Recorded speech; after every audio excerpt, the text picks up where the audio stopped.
നമസ്കാരം. ലോക്സഭാ തെരഞ്ഞെടുപ്പിന്റെ മൂന്നാം ഘട്ട വോട്ടെടുപ്പിൽ 2019 ബി.ജെ.പിക്ക് ആധിപത്യമുണ്ടായിരുന്ന മണ്ഡലങ്ങളിലാണ് പോളിംഗ് പുരോഗമിക്കുന്നത്.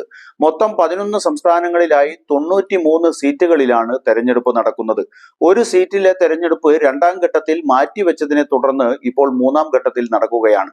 ഇതും കൂടി ചേരുമ്പോൾ 12 സംസ്ഥാനങ്ങളിൽ നിന്നായി 94 സീറ്റുണ്ടാവും. മൂന്നാം ഘട്ടം കഴിയുന്നതോടെ 283 സീറ്റുകളിലെ തെരഞ്ഞെടുപ്പ് പൂർത്തിയാവും. മൂന്നാം ഘട്ടത്തിൽ 5 സംസ്ഥാനങ്ങളിലെ തെരഞ്ഞെടുപ്പ് കൂടിയാണ് പൂർത്തിയാവുന്നത്. അസം, ഛത്തീസ്ഗഡ്, ഗോവ, കർണാടക, ഗുജറാത്ത് എന്നീ സംസ്ഥാനങ്ങളിലെ വോട്ടിംഗ് ആണ് പൂർണ്ണമായും പൂർത്തിയാവുക. ഗുജറാത്തിലെ സൂറത്തിൽ നേരത്തെ തന്നെ ബി.ജെ.പി എതിരില്ലാതെ വിജയം നേടിയിട്ടുണ്ട്. 2019 കണക്കുകൾ നോക്കുമ്പോൾ പ്രതിപക്ഷത്തിന് ഒട്ടും മുൻതൂക്കം ഈ സീറ്റുകളിൽ കാണാനാവില്ല. എന്നാൽ 2024 സ്ഥിതി വ്യത്യസ്തമാണ്. ആകെയുള്ള 94 സീറ്റിൽ 75 എണ്ണത്തിലും അന്ന് NDA ആണ് വിജയിച്ചത്. ഇന്ത്യ സഖ്യം വിജയിച്ചത് ആകെ 8 സീറ്റിലാണ്. ബാക്കിയുള്ള 10 സീറ്റുകൾ ശിവസേനയും NCPയും ബദറുദ്ദീൻ അജ്മലിന്റെ AIUDFും 2 സ്വതന്ത്രരും ചേർന്നാണ് വിജയിച്ചത്.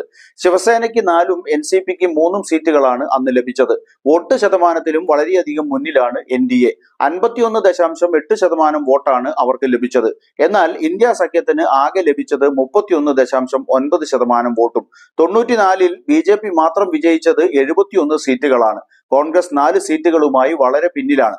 കഴിഞ്ഞ 2 തവണത്തെ കണക്കുകളും പ്രതിപക്ഷത്തിന് ഒട്ടും സന്തോഷിക്കാനുള്ളതല്ല. 2014-ൽ ഇതിൽ 68 സീറ്റുകളും NDA നേടിയതാണ്.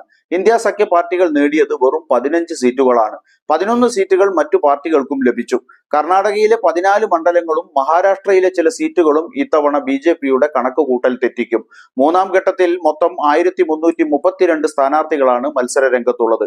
ബി.ജെ.പിയാണ് കൂടുതൽ സ്ഥാനാർത്ഥികളെ നിർത്തി മത്സരിപ്പിക്കുന്നത്. 82 പേരാണ് മത്സരിക്കുന്നത്. BSP 79ഉം കോൺഗ്രസ് 68ഉം മത്സരിക്കുന്നു.